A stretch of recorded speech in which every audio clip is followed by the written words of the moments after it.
L'itinérance est un phénomène qui a pris beaucoup d'ampleur au cours des 10 dernières années. Il est estimé que le nombre de sans-abri au Canada en 2005 s'élevait autour de 150 000 personnes. De ce nombre, 30 000 seraient situés dans la ville de Montréal. Ce sont des personnes qui sont marginalisées et donc beaucoup visées par les forces policières. Les 10 infractions les plus reprochées aux itinérants représentent près de 78% de l'ensemble des infractions, soit 10 265 infractions sur 13 176 constats d'infraction émis en vertu des réglementations municipales. C'est ce qui nous amène à nous demander si la judiciarisation des itinérants laisse place à l'exercice de leurs droits. Il faut cependant préciser que les personnes itinérantes visées par notre recherche ne sont pas celles qui ont choisi ce mode de vie. Nous visons plus particulièrement les itinérants avec des troubles mentaux. Pour notre recherche, nous nous sommes basés principalement sur les études de Céline Bello. En effet, depuis ces études, le sujet de l'itinérance est beaucoup plus documenté qu'il ne l'était, particulièrement grâce aux statistiques que ces études ont fournies. Par ailleurs, le RAPSIM nous fournit des précisions sur le portrait de l'itinérance.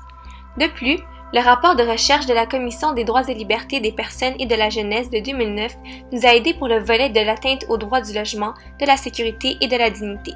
Finalement, nous nous sommes basés sur le mémoire du Barreau du Québec sur l'itinérance.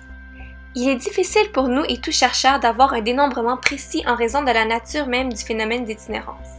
En effet, tel que mentionné à maintes reprises dans les recherches, les personnes itinérantes ne partagent pas toujours leur information de façon véridique et exacte.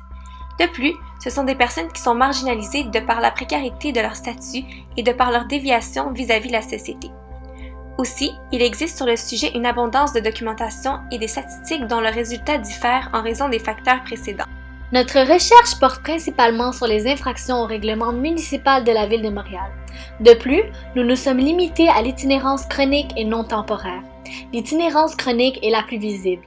Les personnes dans cette situation n'ont pas connu de logement depuis une longue période. De plus, nous nous intéressons sur les itinérants victimes de répression accrue de la part des forces policières. Ces personnes se caractérisent par un nombre important de constats, soit plus de 10 constats d'infraction par année. Les résultats de notre recherche nous ont permis de conclure que l'itinérance est devenue, au cours de ces 10 dernières années, non pas uniquement un mode de vie, mais davantage un crime. La situation d'itinérance est perçue, dénoncée, contrôlée comme une situation de menace pour l'ordre public. C'est bien d'ailleurs pourquoi nous nous questionnions à savoir si l'itinérance était davantage brimée par sa dérangeosité que par sa dangerosité. Il est généralement reconnu que les itinérants font partie des personnes les plus démunies et les plus vulnérables de notre société. Ce classement a notamment pour effet d'imposer à chacun des membres de ce groupe l'image préjudiciable et stéréotypée que la société se fait des personnes itinérantes, soit celle de l'itinérant nuisible, agressif et dangereux. En ce sens, la judiciarisation des personnes itinérantes pour troubles à l'ordre public renforce alors ces préjugés. Les itinérants représentent une population vulnérable et diversifiée qui peine à faire valoir leurs droits, notamment à cause de la désorganisation des itinérants, soit la perte de toute carte d'identité affectant leur accès aux biens et services, dont notamment l'accès aux institutions hospitalières et financières. Aussi, il y a le fait que l'accès aux services juridiques est limité dû à la méconnaissance de ces services, à la difficulté de compréhension des termes juridiques et de leur méfiance face au système. Un autre obstacle juridique serait que les itinérants font l'objet, en raison notamment de leurs conditions sociales, de distinction et d'exclusion à certains services publics. Il y a aussi un problème d'accès à l'aide des organismes de solidarité sociale qui exercent à cet égard un pouvoir discrétionnaire. En pratique, les itinérants qui se voient imposer un constat d'infraction aux règlements municipaux ne bénéficient pas de l'aide juridique pour assurer leur défense puisqu'elles ne sont alors passibles que d'une amende. Ce n'est que des années plus tard, lorsqu'elles sont susceptibles d'être emprisonnées pour non-paiement d'amende, qu'elles peuvent bénéficier de l'aide juridique. Il est souvent beaucoup trop tard pour intervenir à ce moment-là.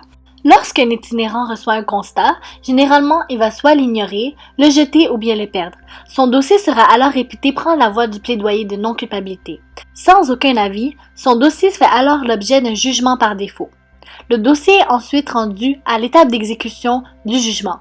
Si tous les éléments constitutifs de l'infraction sont présents, les procureurs mènent le dossier devant la cour où les juges prononcent la culpabilité. Une fois le constat d'infraction émis, il n'existe malheureusement pas vraiment de pouvoir discrétionnaire. Bien que les juges se sentent concernés par la problématique des itinérants et essaient de trouver des aménagements et des solutions, le pouvoir des juges à l'égard de ces personnes vulnérables se limite seulement à celui qui leur est conféré. Contrairement aux juges, ce sont les forces policières qui ont ce pouvoir discrétionnaire d'épargner l'itinérant ou de lui émettre un constat. Divers droits fondamentaux sont brimés par la judiciarisation des personnes itinérantes. Entre autres, le droit au logement est en jeu.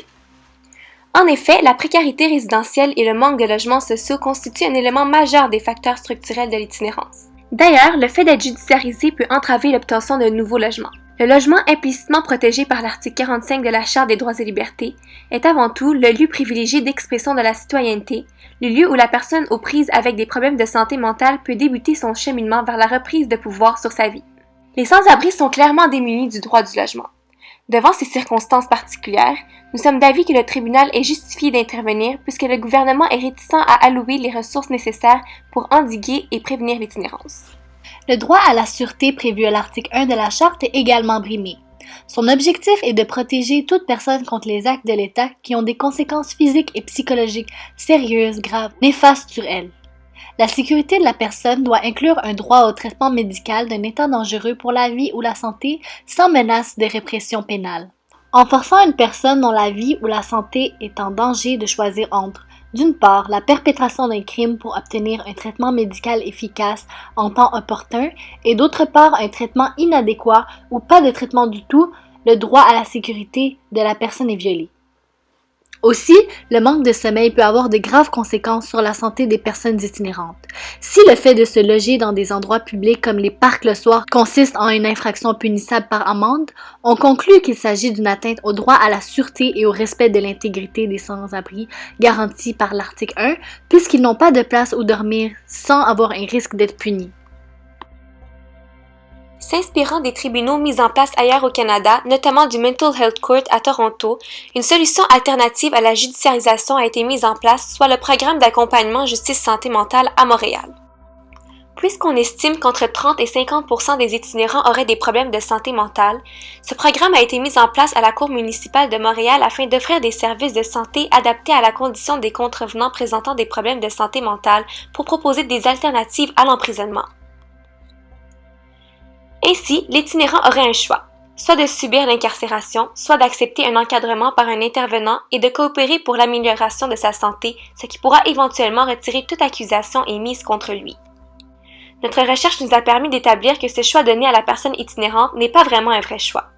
C'est-à-dire que si l'itinérant ne suit pas les interventions médicales, il retombera alors dans le tribunal régulier et va suivre le cours normal du processus judiciaire.